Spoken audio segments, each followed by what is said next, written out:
Hindi ko akalain na sa gitna ng disyerto, kung saan tuyot ang lahat, doon pa ako makakaramdam ng isang uhaw na hindi kayang patayin ng tubig. Alam ko ang tingin niyo sa akin. Isang babaeng nakalimot sa kanyang dangal para sa isang sandaling ginhawa. Pero bago niyo ako hatulan, tanungin niyo muna ang sarili niyo. Kailan ang huling beses na naramdaman ninyong makita? Hindi bilang katulong, hindi bilang ina na nagpapadala ng pera, kundi bilang isang babae. Kung ikaw ang nasa lugar ko, sigurado ka bang hindi mo gagawin ang pareho? Minsan, kapag tumitingin ako sa salamin ngayon, hindi ko na makilala ang mga mata ko. Parang may naiwan doon sa Saudi, isang bahagi ng pagkatao ko na nabaon na yata sa ilalim ng mga buhangin ng Al-Qasim. Sabi nila, ang pagsisisi raw ay laging nasa huli.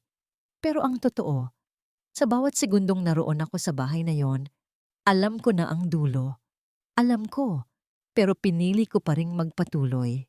Tanga, di ba? Pero ganoon yata talaga kapag ang puso mo ay parang lupang bitak-bitak na sa tagtuyot. Kahit laso ng isilbi sa iyong tubig, iinumin mo. Makaramdam lang ng basa. 4:00 pa lang ng madaling araw, gising na ako. Ibang klase ang lamig ng madaling araw sa disyerto, tumatagos hanggang buto kahit makapal ang suot mong sweater. Ang unang tunog na naririnig ko ay hindi ang huni ng ibon, kundi ang mahinang ugong ng aircon at ang malayo, ngunit pamilyar na tawag ng adhan mula sa moske. Sa loob ng 3 taon, naging routine ko na ang lahat. Timpla ng kape para kay Madam Samira, handa ng baon ng mga bata, at siguraduhing ang bawat sulok ng marangyang villa ay walang kahit isang butil ng alikabok. Sa bahay na yon, para akong anino. Nakikita nila ako kapag may kailangan sila, pero kapag tapos na ang trabaho, bumabalik ako sa pagiging bahagi ng dingding. When si cleaner, when si yaya, when si tagaluto, si Madam Samira. Maayos naman siya. Hindi siya yung tipong nananakit o nanggagalit nang walang dahilan. Pero ang mga mata niya, parang laging may sinusukat. Tuwing dadaan ako sa harap niya, nararamdaman ko ang tingin niyang parang nagsasabing, "Huwag kang lalampas sa guhit." At sa loob ng mahabang panahon, hindi naman talaga ako lumampas. Masunurin ako. Takot ako. May pinapaaral akong anak sa Davao at may nanay akong kailangang operahan sa puso. Ang bawat barya na hawak ko may katumbas na sakripisyo. Pero si Sir Bader, iba siya. Hindi siya katulad ng ibang amo na nakita ko sa paligid. Tahimik siya. Laging parang may malalim na iniisip. Kapag nakakasalubong ko siya sa hallway, bahagya lang siyang tumatango. 3 detalye ang hindi ko makalimutan sa kanya noong mga unang buwan. Ang amoy ng ud na humahalo sa amoy ng mamahaling sigarilyo, ang maliliit na gatla sa gilid ng kanyang mga mata tuwing pagod siya, at ang paraan ng paghawak niya sa baso ng tsa, parang laging maingat, parang ayaw makabasag ng anuman. Isang gabi, habang nag-aayos ako ng mga laruan sa sala, lumabas siya mula sa kanyang opisina. Akala ko ay tulog na ang lahat. Yumuko agad ako, hindi tumitingin sa kanyang mga mata. "Assalamu alaikum baba," bati ko, gaya ng nakasanayan. "Wa alaikum assalam Wensi," sagot niya. Pero hindi siya dumiretso sa kusina o sa kwarto nila ni Madam. Tumigil siya. Naramdaman ko ang presensya niya sa likod ko. "You look tired," sabi niya sa wikang Ingles na may mabigat na accent. Nabigla ako. Sa loob ng 3 taon, iyon ang unang pagkakataon na may nagtanong sa akin kung kumusta ako sa loob ng bahay na yon. Hindi ko alam ang isasagot ko. "I am okay, Baba. Finish only this," sabi ko habang mabilis na nililigpit ang mga block ni Farah. "Go to sleep, it's late," sabi niya bago siya naglakad palayo. Maliit na bagay lang yon, di ba? Isang simpleng paalala. Pero para sa isang babaeng sanay na hindi pinapansin, ang 4 na salitang yon ay parang isang mainit na kumot sa gitna ng ginaw. Noong gabing yon, sa maliit kong kwarto sa likod ng kusina, hindi agad ako nakatulog. Nakatingin lang ako sa kisame. Paulit-ulit na naririnig sa isip ko ang boses niya. Doon nagsimula ang maliit na bitak. Isang bitak na hindi ko pinansin hanggang sa naging isang malaking bangin na tuluyan ng lumamon sa akin. Sa mga sumunod na linggo, naging mas madalas ang pagpunta namin sa farm sa Al-Qasim. Tuwing weekend, parang may ritual ang pamilya Al-Hazim. Iiwan ang ingay ng lungsod para sa katahimikan ng disyerto. Doon sa farm, malawak ang lupain. Puno ng mga puno ng dates na tila mga bantay sa gitna ng buhangin. Sa gitna noon ay ang rest house nila.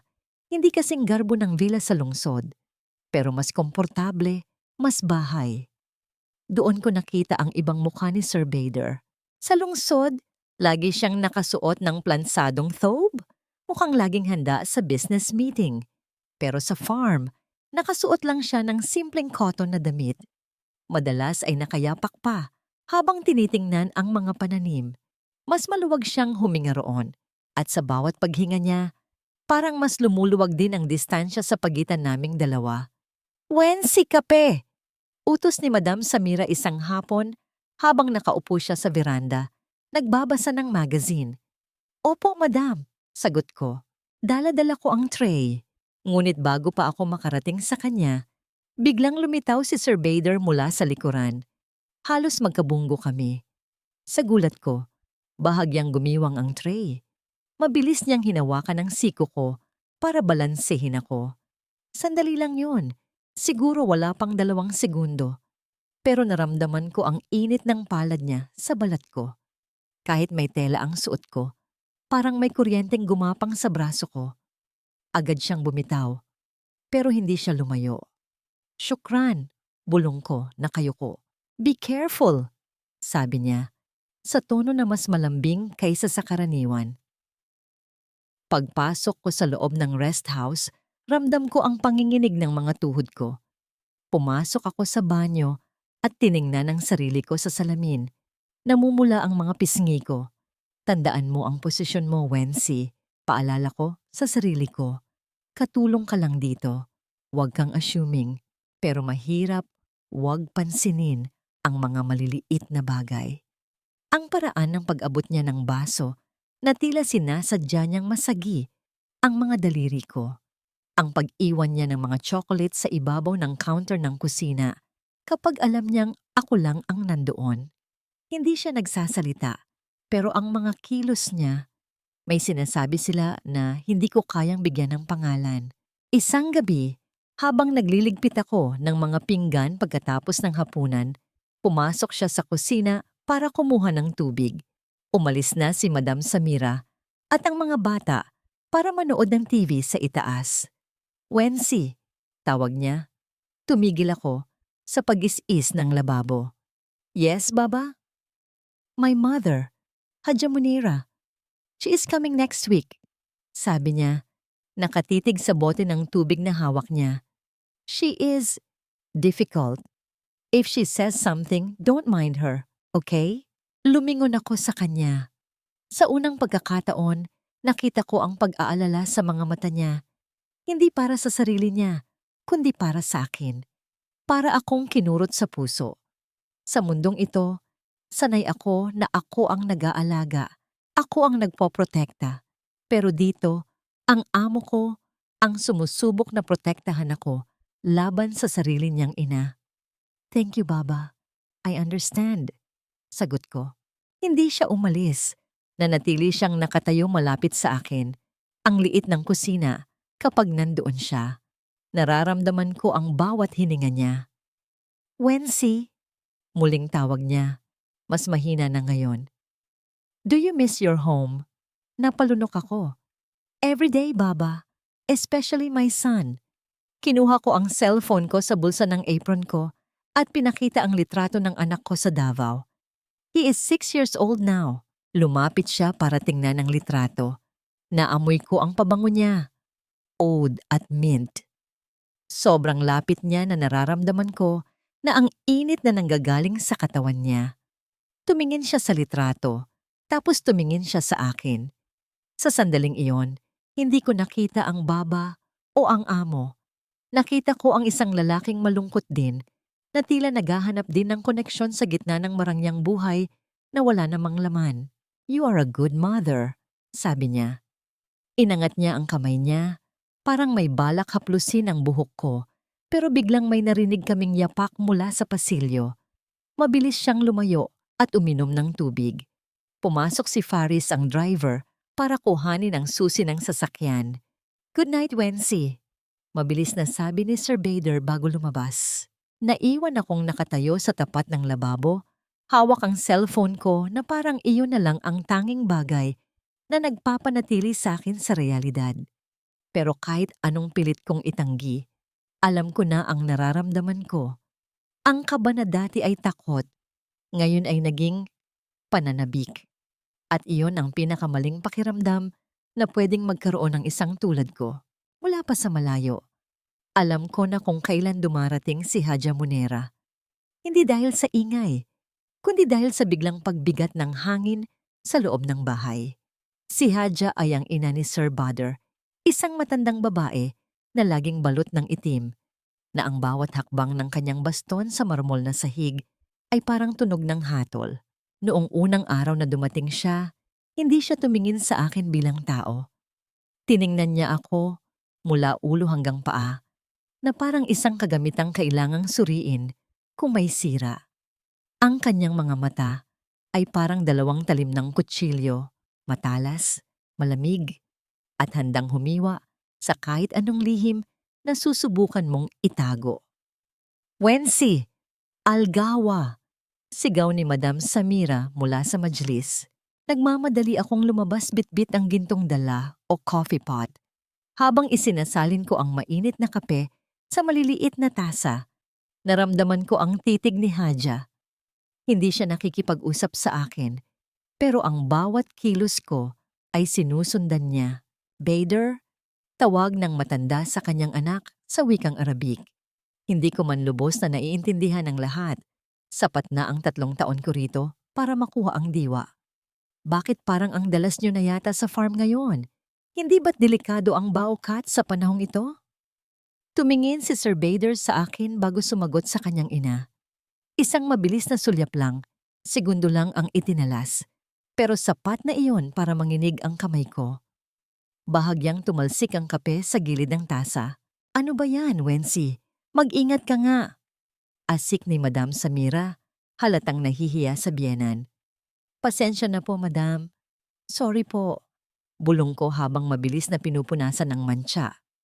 Napansin ko ang bahagyang paggalaw ng kamay ni Sir Bader, parang gusto niyang pigilan ang asawa sa pagsita sa akin. Pero nanatili siyang tahimik. Iyon ang mahirap sa posisyon namin. Sa harap ng ibang tao, kailangang manatili ang pader. Kailangang manatili akong katulong at siya ang makapangyarihang amo. Nang gabi ring iyon, habang naglilinis ako sa pasilyo malapit sa kwarto ni Haja, narinig ko silang nag-uusap ni Madam Samira. "May napapansin ka ba sa asawa mo?" tanong ng matanda. "Ano po yon, Haja?" sagot ni Samira. May halong kaba sa boses. Ang tingin niya. Iba ang tingin niya kapag ang katulong na yan ang pumasok sa kwarto. Masyadong malambot. "Samira, mag-ingat ka. Ang mga babaeng ito, akala mo ay maamo dahil malayo sa pamilya.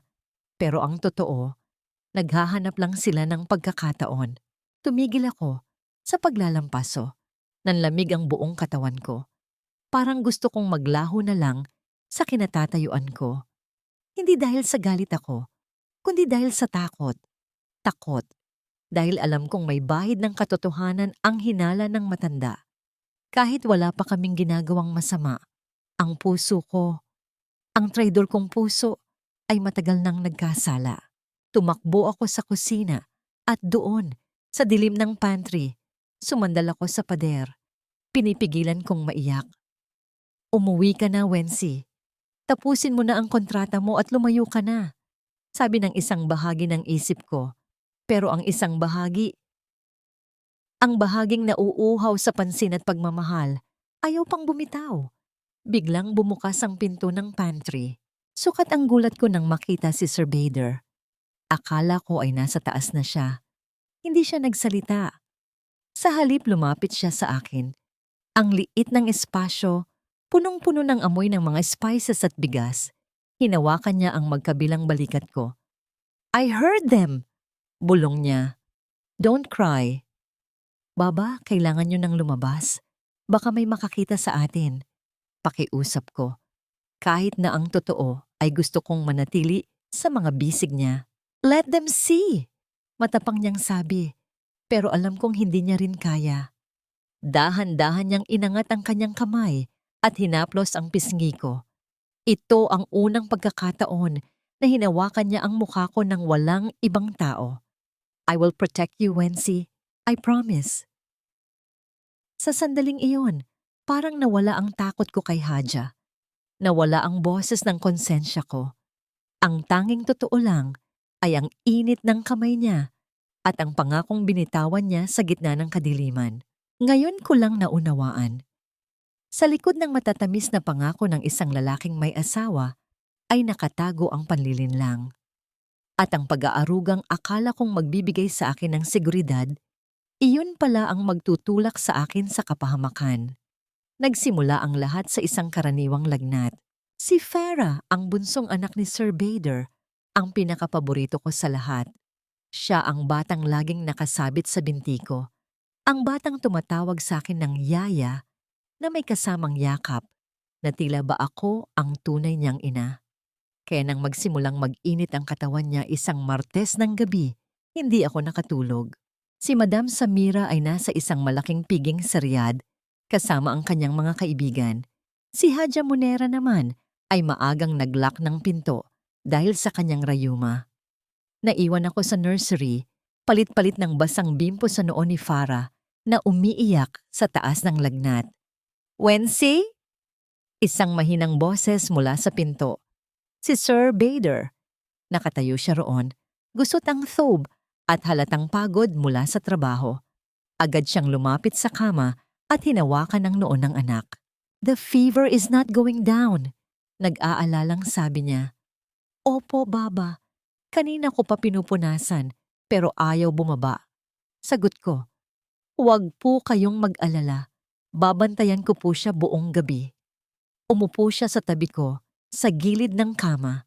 Sa gitna ng dim light ng nursery, ang mga mukha namin ay napapaligiran ng katahimikan. Kinuha niya ang bimpo mula sa kamay ko. Ako na. Go. Rest for a while. Hindi po, Baba. Trabaho ko po ito. Umiling siya.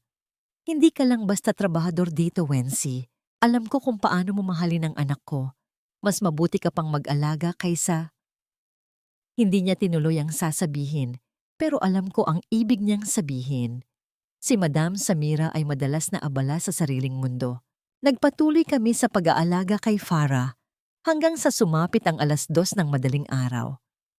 Sa wakas, bumaba ang lagnat ng bata at nakatulog na ito ng mahimbing.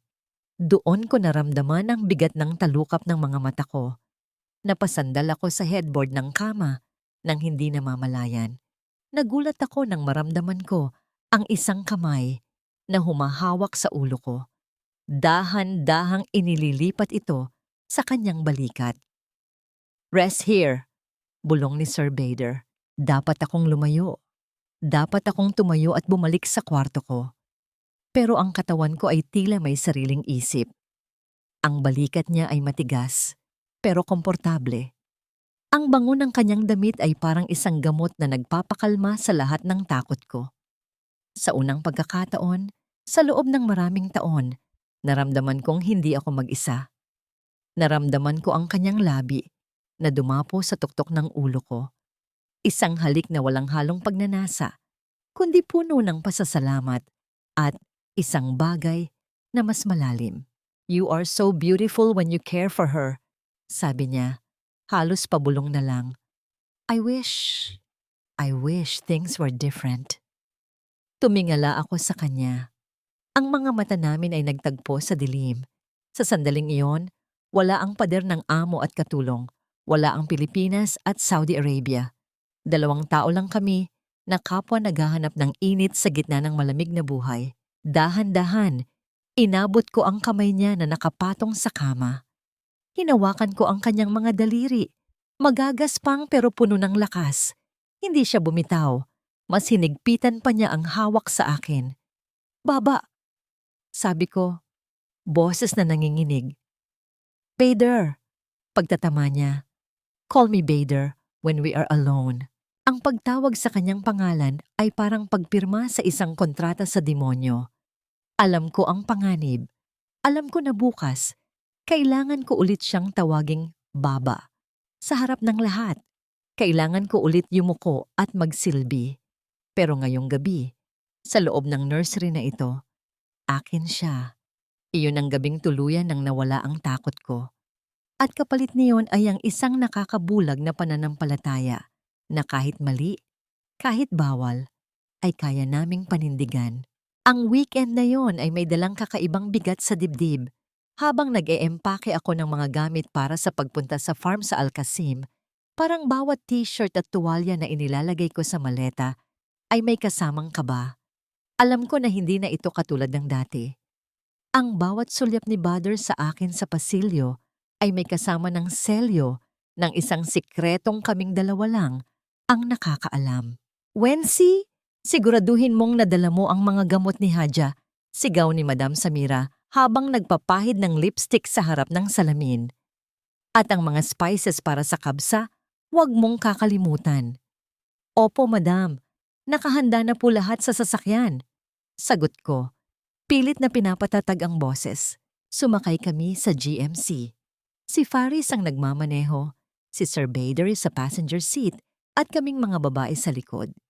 Sa loob ng 2 oras na biyahe, nakatingin lang ako sa labas ng bintana. Ang mga buhangin ay tila dagat na walang katapusan. Napatingin ako sa rearview mirror at doon, nagtagpo ang mga mata namin ni Bader. Mabilis akong umiwas, pero sapat na ang 1 segundong yon para maramdaman ko ang pag-init ng aking mga pisngi. Nang makarating kami sa farm, naging abala ang lahat.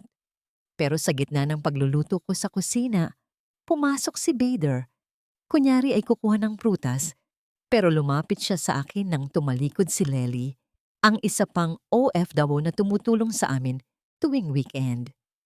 "Tonight," bulong niya, sa likod ng taniman ng dates, pagkatapos matulog ng lahat. Hindi ako nakasagot. Tumibok ng mabilis ang puso ko. Tumangulang ako ng bahagya bago siya lumabas. Lumipas ang gabi na parang isang pelikulang naka-slow motion. Ang paghahain ng hapunan, ang pag-aasikaso kay Hadja, ang pagpapatulog sa mga bata. Lahat iyon ay ginawa ko na parang isang robot. Ang isip ko ay nandoon na sa likod ng mga puno, sa dilim ng disyerto. 11:00 ng gabi. Nang masiguro kong tahimik na ang buong rest house, dahan-dahan akong lumabas ng pinto sa likod. Ang lamig ng gabi ay humahampas sa balat ko, pero ang loob ko ay nag-aapoy. Naglakad ako patungo sa kumpol ng mga puno ng dates. Doon, sa ilalim ng liwanag ng buwan, nakatayo siya. "Dumating ka," sabi niya. Hinubad niya ang kanyang gotra o headpiece, kaya lumabas ang kanyang magulo ngunit makapal na buhok. "Bader, mali ito," bulong ko, kahit na ang mga paa ko ay kusang lumalapit sa kanya. "Alam ko," sagot niya. Hinawakan niya ang mga kamay ko. Malamig ang mga daliri ko, pero mainit ang sa kanya. Pero sa buong buhay ko, ngayon lang ako nakaramdam ng ganito. "Wency, sa loob ng bahay na yon, ako ang amo, ako ang may-ari ng lahat. Pero dito, kasama mo, ako lang si Bader. At si Bader ay sawi, pagod at nag-iisa." Hindi ko na napigilan ang sarili ko. Niyakap ko siya ng mahigpit. Doon ko ibinuhos ang lahat ng pangungulila ko sa Pilipinas, ang pagod ko sa pagiging katulong at ang uhaw ko sa pagmamahal. Naramdaman ko ang kanyang mga braso na pumalibot sa akin. Protektado, malakas. Dahan-dahan niyang inangat ang mukha ko at hinalikan ako. Hindi ito katulad ng halik sa nursery. Ito ay puno ng gutom, ng pangako, at ng panganib. Sa gitna ng disyerto ng Al-Qasim, sa ilalim ng mga punong saksi sa aming pagtataksil, tuluyan ko nang ibinigay ang aking sarili. Ang fade to black, na sandaling iyon ang naging hangganan. Pagkatapos nyon, wala nang balikan. Hindi ko na lang basta minahal ang amo ko. Naging kabit na ako sa bansang ang parusa. Sa ganito ay kamatayan. Kinabukasan, ang sikat ng araw sa disyerto ay parang masyadong maliwanag. Parang bawat sinag nito ay humuhusga sa akin habang naglalakad ako pabalik sa kusina ng rest house. Sinubukan kong ayusin ang sarili ko. Ang gusot na suot, ang magulong buhok, at ang mas magulong emosyon sa loob ko. Pero ang hindi ko kayang ayusin ay ang kislap sa aking mga mata na alam kong magtatraidor sa akin. Saan ka galing? Halos mapatalon ako sa gulat. Si Lely. Nakasandal siya sa pinto ng kusina, may hawak na baso ng tubig, at ang kanyang mga mata ay parang tinitingnan ang kaibuturan ng kaluluwa ko. Diyan lang. Kumuha lang ng hangin. Sagot ko. Mabilis na lumapit sa lababo para maghugas ng kung ano-anong pinggan na malinis naman. Kumuha ng hangin o nagbigay ng init. Bulong niya. Lumapit siya sa akin. Seryoso ang mukha. Wency, hindi ako bata. Nakita ko ang paglabas mo kagabi. At nakita ko rin ang pagsunod ni Baba pagkaraan ng ilang minuto. Nanlamig ang mga kamay ko sa ilalim ng gripo. Hindi ako nakapagsalita. Baliw ka na ba? Patuloy ni Lely. Ang boses niya ay puno ng takot na may halong galit. Alam mo kung nasaan tayo? Saudi ito, Wency. Hindi ito Davao o Maynila na kapag nahuli ka, hiwalayan lang ang katapat. Dito, baka hindi ka na makauwi sa anak mo. Lely, hindi mo naiintindihan. Anong hindi ko naiintindihan? Na malungkot ka? Na mabait siya sa'yo? Wency, amo mo siya. May asawa siya. May mga anak. At higit sa lahat, siya ang may hawak ng passport mo. Kapag nagkabukuhan, sino sa tingin mo ang itatapon sa kulungan? Siya ba na Arabo at mayaman? O ikaw na isang hamak na helper lang? Tumulo ang luha ko. Ang bawat salita ni Lely ay parang sampal ng katotohanan na pilit kong tinatakasan sa loob ng mga bisig ni Bader. Mahal ko siya, Lely.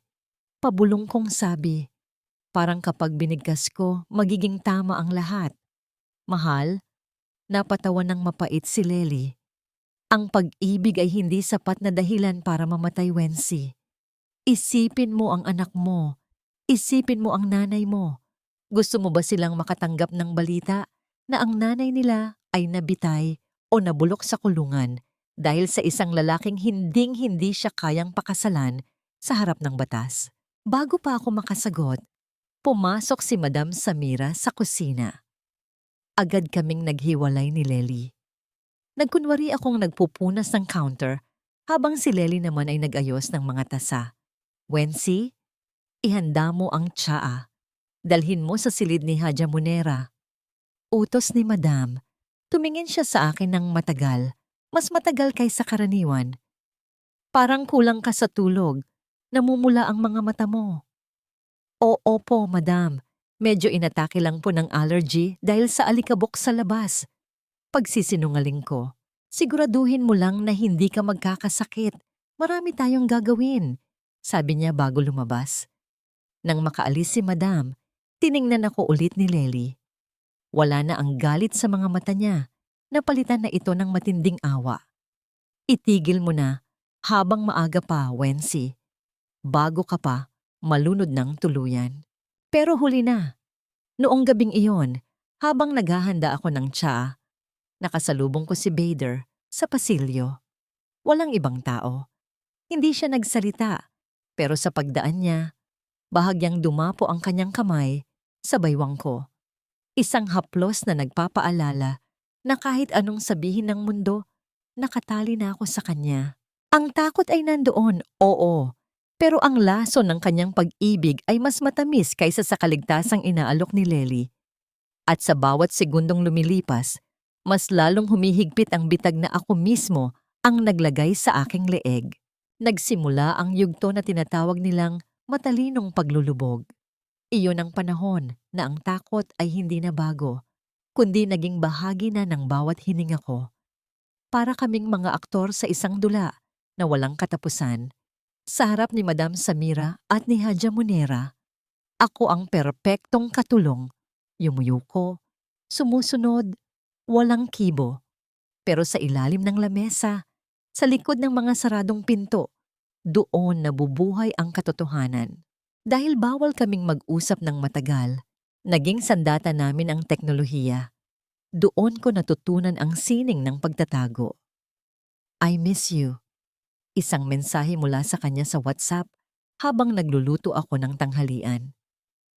Agad kong bubuksan ang phone ko, sisiguraduhing walang nakatingin at magtitipa ng mabilis na sagot. Ingat po kayo, nakatingin si Hadja. Pagkatapos nyon, agad kong i-delete ang usapan. Iyon ang aming batas. Walang bakas. Ang cellphone ko ay naging tanging connection ko sa kaligayahang bawal, pero ito rin ang naging pinakamalaking banta sa buhay ko. Tuwing tutunog ang notification, tumatalo ng puso ko sa kaba. Paano kung si Madam ang nakahawak? Paano kung naiwan ko itong bukas? Isang hapon, habang naglalaba ako sa laundry room, pumasok si Bader. May dala siyang isang maliit na paper bag. "Wency!" Tawag niya, boses na pabulong. "Bader, bakit ka nandito? Baka makita tayo ni Faris," kabakong sabi habang pilit na itinatago ang sarili sa likod ng mga nakasabit na damit. "Faris is washing the car. This is for you," sabi niya sabay abot ng paper bag. Nang buksan ko ito, nakita ko ang isang mamahaling pabango at isang maliit na kahon ng chocolates. Pero hindi iyon ang nakakuha ng atensyon ko. May isang maliit na sulat sa loob. Hindi ko alam kung paano tatapusin ang araw na hindi ka nahahawakan. Ang farm ang tanging lugar na malaya tayo. Pero ang villa na ito, ang bilangguan nating dalawa. Mag-ingat ka laging nakatingin si Samira. Napayakap ako sa sulat. "Salamat," bulong ko. "Gusto kitang dalhin sa labas. Gusto kitang makasama na hindi tayo nagtatago," sabi niya, at nakita ko ang sakit sa kanyang mga mata. Sa unang pagkakataon, naramdaman ko na hindi lang ako ang naghihirap. Siya rin. Bilanggo rin siya ng kanyang pangalan, ng kanyang relihiyon, at ng kanyang pamilya. Pero ang matalinong paglulubog na ito ay may kapalit. Nagsimula akong maging praning. Tuwing tatawa si Madam Samira, iniisip ko kung may alam ba siya. Tuwing mananahimik si Haja Munera, pakiramdam ko ay nagpaplano na siya ng pagpapalayas sa akin. Naging mas malapit din kami ni Lely, pero sa paraang puno ng tensyon, siya ang naging tagabantay ko. Tuwing magkakausap kami ni Bader sa kusina, uubo siya ng malakas sa labas para magbabala. "Hanggang kailan mo balak panindigan yan, Wency?" Tanong ni Lely isang gabi habang nagpapahinga kami sa aming kwarto. "Hindi ko alam, Lely. Masaya ako kapag kasama ko siya." Masaya. Ang tawag dyan ay adrenaline rush. Hindi saya. Ang saya ay yung nakakatulog ka ng mahimbing dahil wala kang tinatagong baho. Pangaral niya. Ang ginagawa niyo parang naglalakad sa manipis na yelo sa gitna ng init ng Saudi. Konting maling hakbang, lulubog kayo, at ikaw ang unang malulunod. Hindi ako nakasagot. Kinuha ko ang cellphone ko at tinignan ang huling mensahe ni Bader. "Good night, my habibi." Alam ko na tama si Lely. Alam ko na ang yelong kinatatayuan ko ay unti-unti nang nagkakalamat. Pero sa bawat bitak, mas lalo akong kumakapit sa lalaking nagparamdam sa akin na kahit sa loob ng isang madilim na laundry room, maaari akong maging reyna. Hindi ko alam na ang susunod na hakbang ko ang magdadala sa akin sa pinakamalapit na punto ng pagkabuking. Sinasabi nila na ang pinakamalaking pagkakamali ng isang taong nagtatago ng lihim ay ang pakiramdam na naging eksperto na siya sa pagsisinungaling. Iyon ang nangyari sa akin. Sa sobrang kampante ko na, matalino, ang paglulubog ko, nakalimutan kong ang pader na kinasasandalan ko ay may mga tainga. At ang mga matang nakapaligid sa akin ay hindi kailanman pumipikit. Isang Martes ng umaga, habang nasa trabaho si Bader, At namimili naman sa mall si Haja Munera kasama ang driver na si Faris. Inutusan ako ni Madam Samira na linisin ang kanilang master bedroom. Iyon ang silid na pinaka-iniiwasan ko. Ang amoy ng kanilang pagsasama, ang halo ng mamahaling insenso, at ang pabango ni Madam ay parang sumasakal sa akin tuwing papasok ako roon. Habang nagpupunas ako ng salamin sa kanilang vanity table, biglang tumunog ang cellphone ko sa bulsa ng apron ko. Ting, alam kong bawal, alam kong delikado, pero ang pananabik ay parang lason na kumakalat sa ugat ko. Pasimple kong nilabas ang phone. Wency, I'm thinking of you. I left something for you in the laundry basket. Check it later. I love you. Napangiti ako. Isang ngiti na hindi ko napigilang sumilay sa aking mga labi. Sa gitna ng pagbabasa ko, hindi ko napansin na bumukas ang pinto ng banyo sa loob ng kwarto. Akala ko ay umalis na si Madam Samira, kasama ang kanyang biyenan. Wency, mabilis ko pang naipasok ang cellphone sa bulsa ko. Pero huli na. Nakita niya ang ngiti ko. Nakita niya ang pagmamadali ko.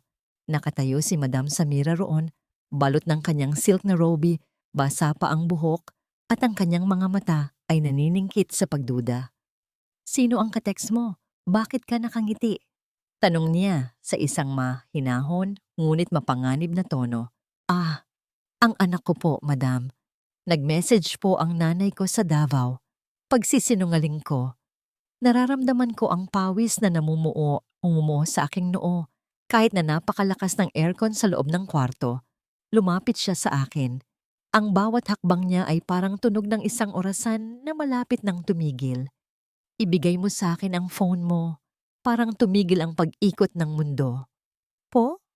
Madam, personal ko po itong kagamitan. Ibigay mo sa akin. Bigla niyang sigaw. Wala na ang kahinahunan. Ang mukha niya ay namula sa galit. Sa bahay na ito, ako ang batas. Ibigay mo ang phone mo ngayon din o tatawagin ko ang pulis at sasabihin kong nagnakaw ka. Nanginginig ang mga daliri ko habang kinukuha ang cellphone. Ito na yon. Ito na ang dulo ng lahat. Kung mababasa niya ang mensahe ni Bader, hindi lang ako ang tapos. Ang buong buhay ni Bader, ang reputasyon ng pamilya Al-Hazim, lahat ay guguho.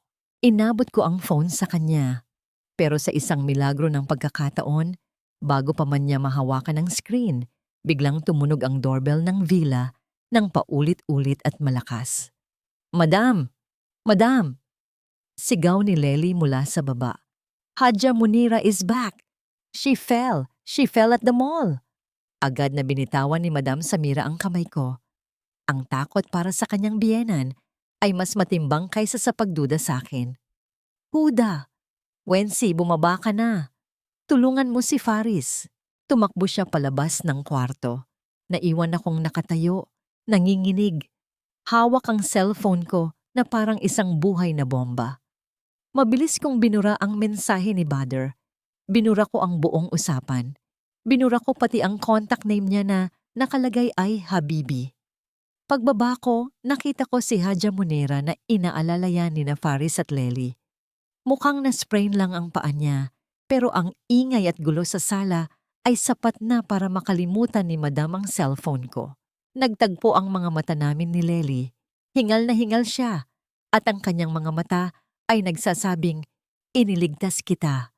Huwag mo nang uulitin. Alam kong sinadya niya ang paggawa ng eksena. Nang gabing iyon, hindi ako makatulog. Ang bawat kaluskos sa labas ng kwarto ko ay parang mga yabag ng pulis. Hindi na ako nag-reply kay Bader. Kahit nung mag-text siya ulit para itanong kung nakuha ko ang surprise niya sa laundry basket, hindi ko siya sinagot. Ang yelo na sinasabi ni Lely ay hindi na lang basta nagkalamat. Ngayon, naririnig ko na ang tunog ng pagkabasag nito. At ang pinakanakakatakot, kahit na muntik na akong mahuli, ang puso ko, hinahanap pa rin ang init ng lalaking muntik nang maging dahilan ng aking pagkawasak. Kinabukasan, parang bawat sulok ng bahay ay may mga mata na nakabantay sa akin.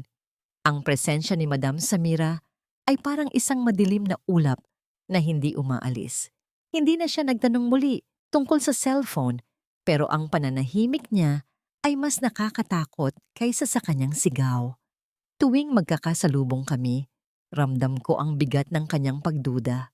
Isang matalas na titig na parang nagsusuri kung nasaan ang butas sa aking mga kwento.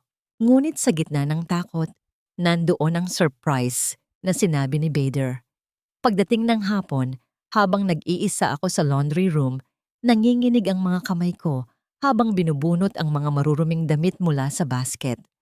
Sa pinakailalim, nakatago sa loob ng isang nakatuping thobe ni Bader, may naramdaman akong matigas na bagay, isang maliit na kahon na pilus. Nang buksan ko ito, muntik na akong mapahiyaw sa gulat. Isang silver bracelet. Kumikinang ito sa ilalim ng bumbilya ng laundry room. May maliliit na bato na tila mga bituin. Ito ang klase ng alahas na hindi kayang bilhin ng sahod ko sa loob ng 1 taon. Kasama nito ang isang maliit na papel. Para ito sa iyong kaarawan sa susunod na linggo. Huwag mong isusuot sa harap nila. Itago mo ito at sa tuwing titingnan mo ito, isipin mong hawak ko ang iyong kamay. Dapat ay natuwa ako, pero ang tanging naramdaman ko ay matinding kilabot. Bader, anong ginawa mo? Bulong ko sa sarili ko. Sa mundong ito, ang isang katulong na may ganitong kamahal na alahas ay automatikong magnanakaw o mas masama pa, isang kabit.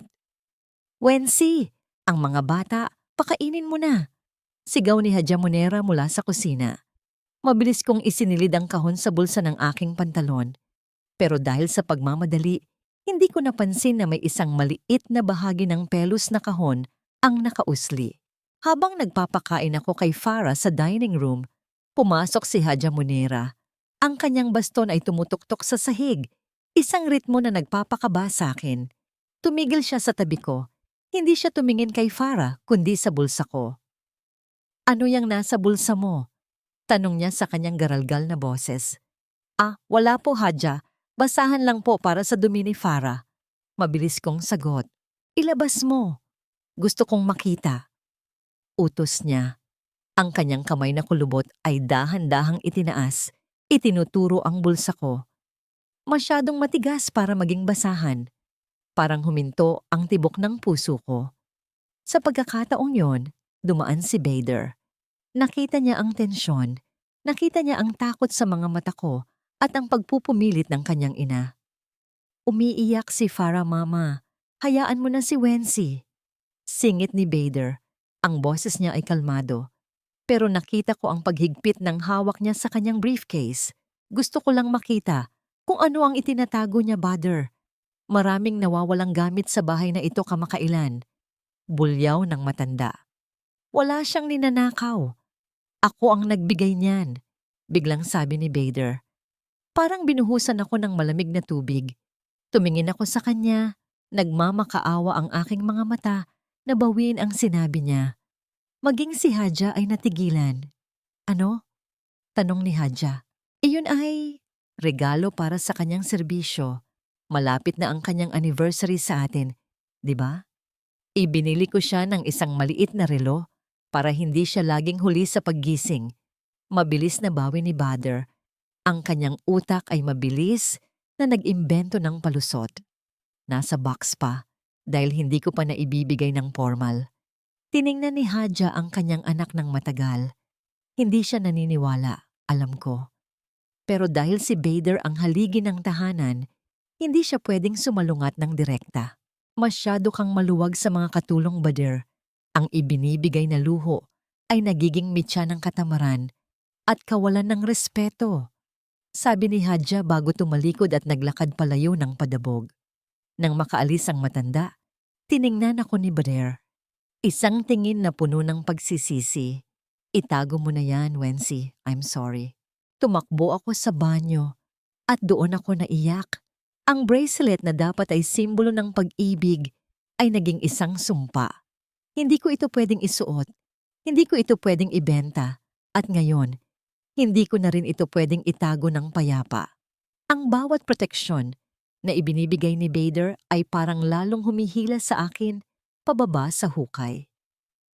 At ang masakit, alam kong nagsisimula na ring mapansin ni Faris at ng iba pang mga tauhan sa bahay ang espesyal na atensyong ito.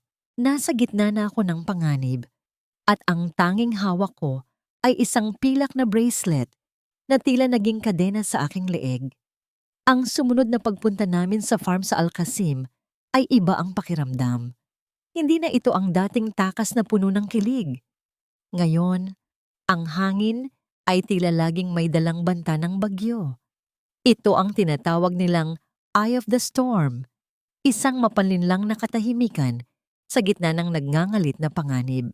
Pagdating namin sa rest house, napansin ko agad si Faris, ang driver.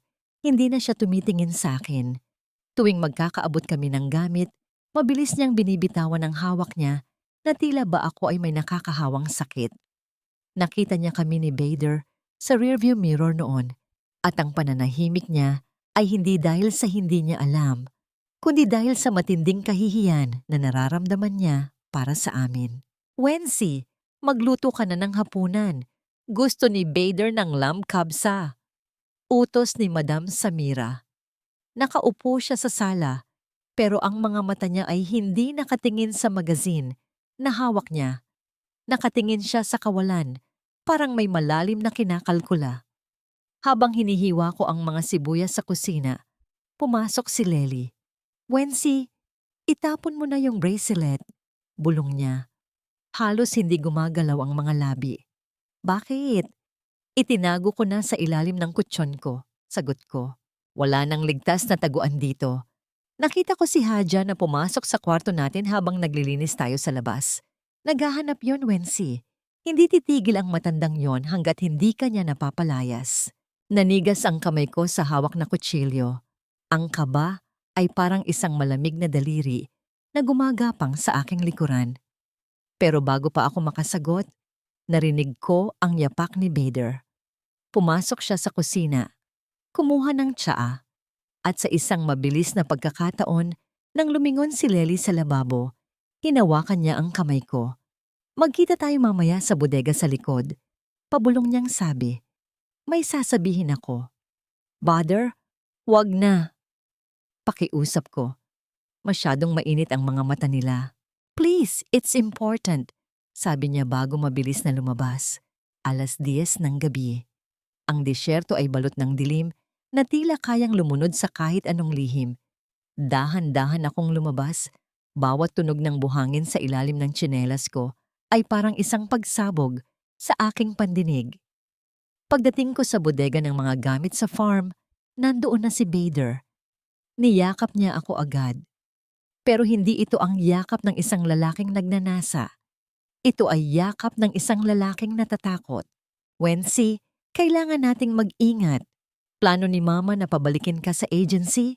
Sabi niya, ang boses niya ay nanginginig. Pero hindi ko hahayaan. Kakausapin ko ang kaibigan ko sa Bahrain. Ililipat kita roon. Doon, makakapiling kita ng walang humuhusga. Bahrain? Napabitaw ako sa kanya. Bader, paano ang anak ko? Paano ang kontrata ko? Kapag umalis ako rito nang walang paalam, magiging TNT ako. Huhulihin ako ng pulis. I will take care of everything. I have money, Wency. I have power. Pagpupumilit niya. Pero wala kang kalayaan. Sigaw ko ng mahina. Bader, gisingin mo ang sarili mo. Kahit saang bansa tayo pumunta, asawa ka pa rin ni Samira, anak ka pa rin ni Hadja, at ako. Ako ay mananatiling anino lang sa buhay mo. Sa gitna ng aming pagtatalo, biglang tumigil ang mundo. Isang liwanag mula sa flashlight ang tumama sa aming mga mukha. Mula sa dilim ng pinto ng bodega, lumitaw ang isang anino. Hindi si Samira, hindi si Hadja, si Faris. Nakatayo siya roon, hawak ang flashlight, ang kanyang mukha ay puno ng matinding dismaya. Baba, Madam Samira is looking for you, sabi ni Faris sa isang boses na parang galing sa hukay. And Wency, your bracelet. Hadja found it. It's on the table now. in front of everyone. Parang gumuho ang langit sa ibabaw ko. Ang eye of the storm ay natapos na. At sa labas ng bodegang yon, naghihintay ang hagupit ng bagyong wawasak sa lahat ng pinangarap ko. Nang sandaling tumama ang liwanag ng flashlight ni Faris sa aming mga muka, parang doon pa lang ako tuluyang nagising mula sa isang mahabang panaginip. Ang bodega na dati ay aming taguan ay biglang naging parang isang bitayan. Walang nagsalita. Ang tanging naririnig ko lang ay ang mabilis na paghinga ni Bader at ang malakas na kabog ng sarili kong dibdib na tila gustong tumakas mula sa aking rurok na takot. Faris! Mahinang tawag ni Bader. Ang boses niya ay basag, parang nagmamakaawa. Ngunit hindi tumugon si Faris. Pinatay niya ang flashlight, ngunit ang dilim na iniwan nito ay mas masakit. Umakyat na po kayo, Baba. Naghihintay ang lahat sa sala. Huling sabi niya bago tumalikod at naglakad palayo. Ang bawat yabag niya sa tuyong lupa ay parang tunog ng martilyo na nagpapako sa aking kapalaran. Wency, makinig ka. Hinawakan ni Bader ang aking mga kamay. Nanginginig siya. Huwag kang aamin ng kahit ano. Sasabihin ko na ako ang nagpilit sa'yo. Ako ang may kasalanan. Bader, huli na. Bulong ko. Ang aking mga tuhod ay parang gawa sa jelly. Hindi ko na maramdaman ang lamig ng disyerto. Ang tanging nararamdaman ko ay ang matinding bigat ng katotohanan. Nahanap na nila ang bracelet. Pagpasok namin sa rest house, ang katahimikan ay nakakabingi. Sa gitna ng sala, nakaupo si Hadja Munera sa kanyang paboritong silya. Tuwid ang likod. Hawak ang kanyang baston na parang setro ng isang hukom. Sa harap niya, sa ibabaw ng lamesang kahoy, kumikinang ang silver bracelet. Ang alahas na naging mitya ng aking pagbagsak. Nakatayo sa gilid si Madam Samira. Hindi siya umiiyak. Ang kanyang muka ay parang marmol, malamig, matigas, at walang emosyon. Ngunit ang kanyang mga mata, doon ko nakita ang apoy. Isang apoy na hindi lang galit, kundi matinding pandidiri. Bader? Panimula ni Hadja. Ang boses niya ay mahina, ngunit bawat salita ay may talim. Ipinahiya mo ang pangalan ng iyong ama. Ipinahiya mo ang iyong asawa. Para sa ano? Para sa isang katulong? Hindi nakapagsalita si Bader. Yumuko siya. Ang kanyang balikat na dati ay simbolo ng lakas para sa akin. Ngayon ay tila gumuho na. Wency, tawag ni Madam Samira sa akin. Sa unang pagkakataon, hindi niya ako tiningnan bilang tao. Tiningnan niya ako na parang isang peste na pumasok sa kanyang malinis na bahay. Magkano? Magkano ang halaga ng iyong dangal para pasukin ang kama ng lalaking may asawa? Ito ba? Itinuro niya ang bracelet. Ito ba ang bayad sa paninira mo sa pamilya ko? Madam, sorry po. Sorry po. Wala akong ibang masabi. Ang mga luha ko ay kusang umaagos, mainit at puno ng kahihiyan. Gusto kong lumuhod, gusto kong magmakaawa, pero ang dila ko ay tila naputol na. Huwag mo siyang sigawan, Samira. Biglang sabi ni Bader, sinusubukang tumayo ng matuwid. Ako ang lumapit sa kanya. Ako ang nagbigay niyan. Walang kasalanan si Wency. Isang malakas na sampal ang nagpatahimik sa buong silid. Sinampal ni Hadja Munera ang kanyang sariling anak. Wala kang kahihiyan. Sigaw ng matanda. Ipinagtatanggol mo pa ang babaeng ito sa harap ng iyong asawa? Faris, tawagan mo ang agency. Ayusin ang papel ng babaeng ito. Ayaw ko siyang makita rito sa pagsikat ng araw. At kung hindi dahil sa takot ko sa iskandalo, sa pulis ko siya itutuloy. Hadja, please. Pakiusap ko. Lumuhod na ako sa sahig. Ang anak ko po, ang pamilya ko. Wala kang karapatang magsalita tungkol sa pamilya. Bulyaw ni Madam Samira. Sa wakas ay bumigay na ang kanyang boses at nagsimulang pumatak ang kanyang luha. Sira na ang pamilya ko dahil sa'yo. Umalis ka. Ngayon din. Pinalabas ako ni Faris. Wala akong nagawa kundi sumunod. Pumasok ako sa maliit na kwarto namin ni Lely para kunin ang mga gamit ko. Nakaupo si Lely sa kanyang higaan, nakatingin sa akin, umiiyak din. Sabi ko sa'yo, di ba? Bulong ni Lely habang tinutulungan akong mag-impake ng mabilis. Sabi ko sa'yo, malulunod ka. Hindi ako nakasagot. Habang isinasara ko ang aking maleta, tiningnan ko ang bintana. Nakita ko si Bader sa labas, nakatayo sa ilalim ng liwanag ng buwan, hawak ang kanyang ulo sa kanyang mga kamay. Gusto ko siyang lapitan. Gusto kong marinig ang pangako niyang, I will protect you. Pero alam ko na ang katotohanan. Sa mundong ito, ang lalaking nangakong magpoprotekta sa akin, ang siya ring naging dahilan kung bakit wala na akong proteksyong natira. Ang silver bracelet ay naiwan sa lamesa, isang makinang na basura sa gitna ng wasak naming buhay. Isinakay ako ni Faris sa sasakyan. Ang biyahe pabalik sa lungsod ay ang pinakamahabang 2 oras ng buhay ko. Ang bawat bura ng hangin at buhangin sa labas ay tila bumubulong. Talo ka, Wency. Talo ka. Ang bawat huni ng gulong ng sasakyan sa aspalto ay parang kurot sa puso ko. Sa bawat kilometrong lumalayo kami sa farm, ramdam ko ang unti-unting paglayo ko rin sa buhay na binuo ko sa loob ng 3 taon. Si Faris, na dati ay makwento tungkol sa kanyang pamilya sa Pakistan, ay hindi man lang bumubukas ng radyo. Ang katahimikan sa loob ng GMC ay kasing bigat ng semento. Nang makarating kami sa villa sa lungsod, hindi na ako pinapasok sa loob. Ibinaba ni Faris ang maleta ko sa tapat ng gate. Wency, tawag niya bago siya sumakay ulit. I am sorry, but you know, in this country, some lines are never meant to be crossed. Tumango lang ako. Wala na akong luha. Tuyot na ang mga mata ko. Parang ang disyerto sa labas ng Riyadh. Dinala ako ni Faris sa opisina ng agency pagkatapos ng ilang oras.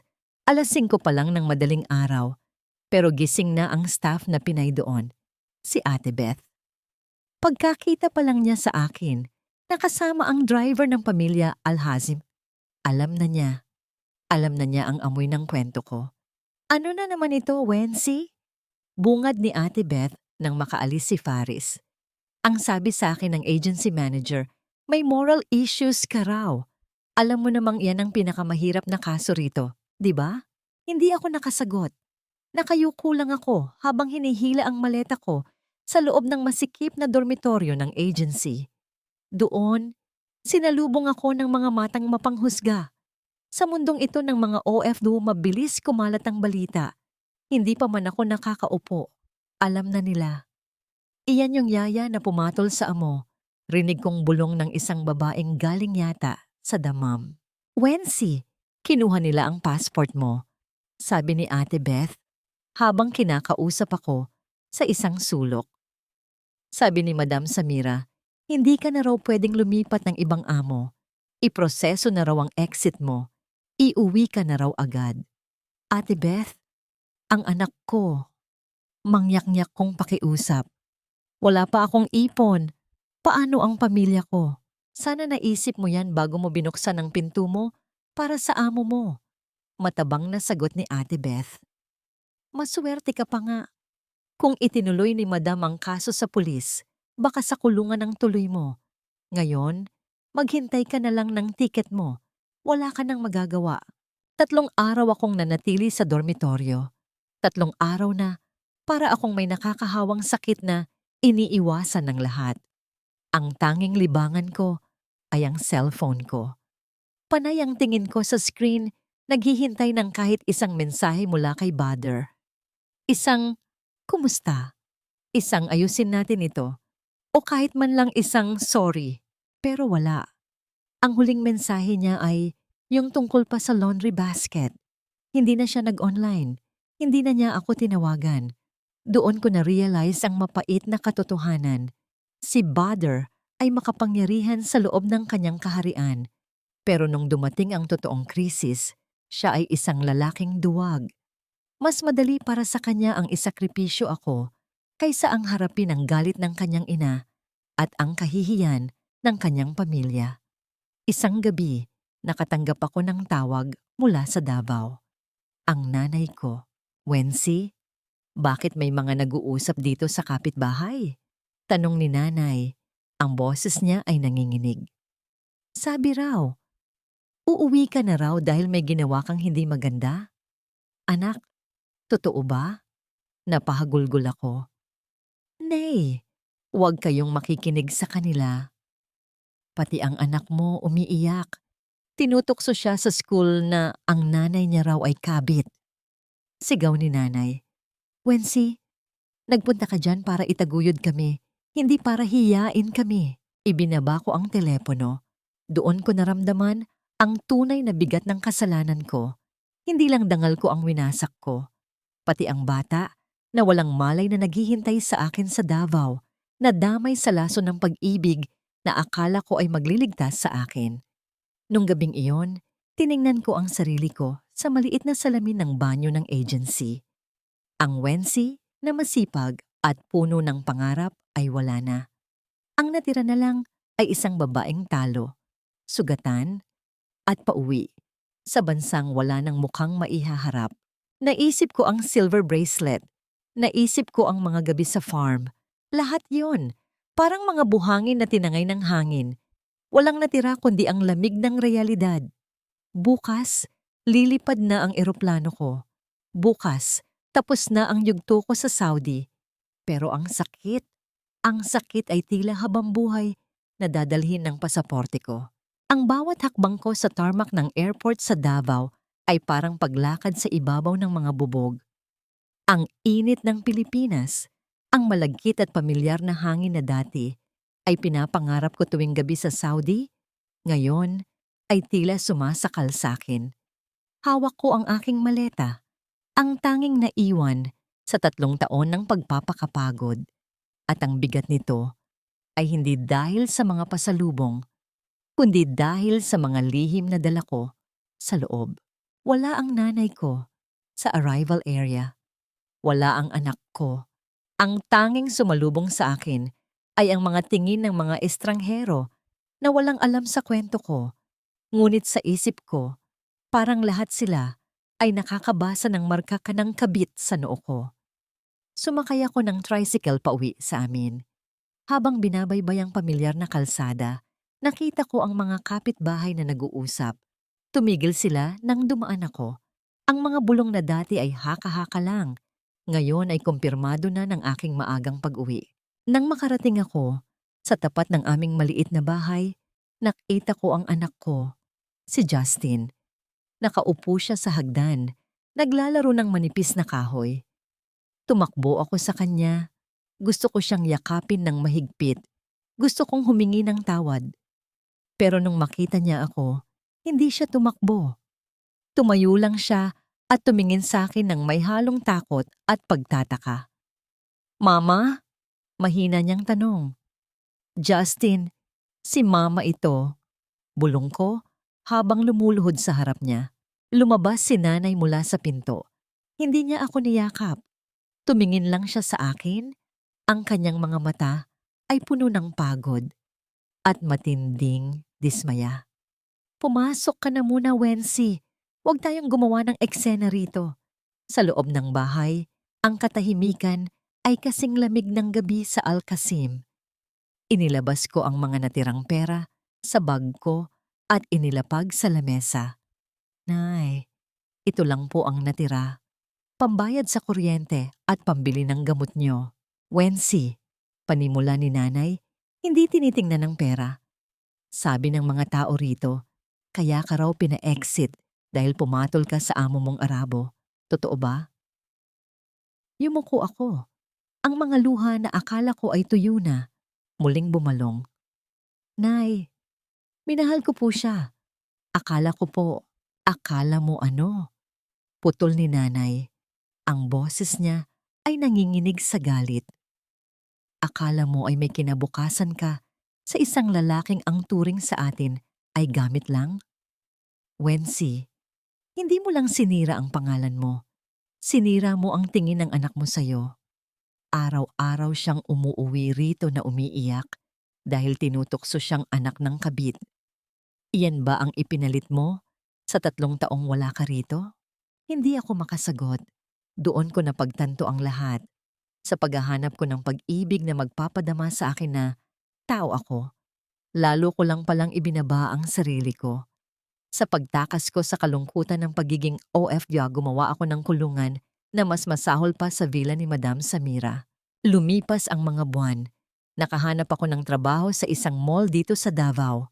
Maliit ang sahod, pagod ang katawan, pero tuwing gabi, nakakatulog ako sa tabi ng anak ko. Unti-unti, bumalik ang sigla ni Justin. Kahit na minsan ay may mga mapanirang tingin pa rin kaming nakukuha sa paligid. Isang gabi, habang nag-aayos ako ng mga gamit ko, nahanap ko ang isang maliit na piraso ng papel sa bulsa ng lumang jacket ko. Ang sulat ni Bader. Huwag mong isusuot sa harap nila. Itago mo ito, at sa tuwing titingnan mo ito, isipin mong hawak ko ang iyong kamay. Natawa ako ng mapait. Ang bracelet na yon ay naiwan sa Saudi, kinuha ni Haja Munera, o baka itinapon na ni Madam Samira sa basura. At si Bader? Sigurado akong nahanap na niya ang paraan para mapatawad siya ng kanyang asawa. Sigurado akong masaya na silang muli sa kanilang villa. Habang ako ay naiwan dito, binubunot ang mga tinik ng pagkakamaling kaming dalawa ang gumawa. Pero ako lang ang nagbayad. Ngayon ko lang napagtanto, hindi si Bader ang kailangan ko. Hindi ang mga mamahaling regalo o ang mga nakaw na haplos sa disyerto. Ang kailangan ko ay ang patawarin ang sarili ko. Ang tanggapin na sa paghahanap ko ng liwanag sa ibang tao. Nakalimutan kong ang tunay na liwanag ay dapat nanggagaling sa loob ko. Hindi ko alam kung mapapatawad ako ng anak ko pagdating ng panahon. Hindi ko alam kung mabubura pa ang mga bulong sa aming baryo. Ang alam ko lang, sa bawat paggising ko sa umaga, tinitingnan ko ang sarili ko sa salamin at sinasabi, Wency, tao ka. Nagkamali ka, pero tao ka pa rin. At sa dulo ng lahat, hindi ang pag-ibig ni Bader ang nagligtas sa akin. Ang nagligtas sa akin ay ang masakit na katotohanang kailangan kong harapin ang bawat bukas ng mag-isa, ng may taas noo, at ng may pusong natutong bumangon mula sa sarili niyang pagkakadapa. Sa tuwing tatahimik ang gabi, minsan ay naririnig ko pa rin ang ugong ng aircon at ang tawag ng adan mula sa malayo. Pero pinipikit ko na lang ang aking mga mata.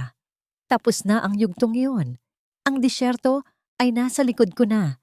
At dito sa lupang sinilangan, muli kong itatanim ang mga pangarap na muntik ng matuyo sa maling pag-ibig. Salamat sa pagsama sa kwento ni Wency. Ang bawat pagkakamali ay may aral, at ang bawat aral ay may bagong simula. Naramdaman mo ba ang hirap at sakit na pinagdaanan ni Wency sa huling kabanata? O may bahagi ba ng kanyang desisyon na sa tingin mo ay maaari niyang binago?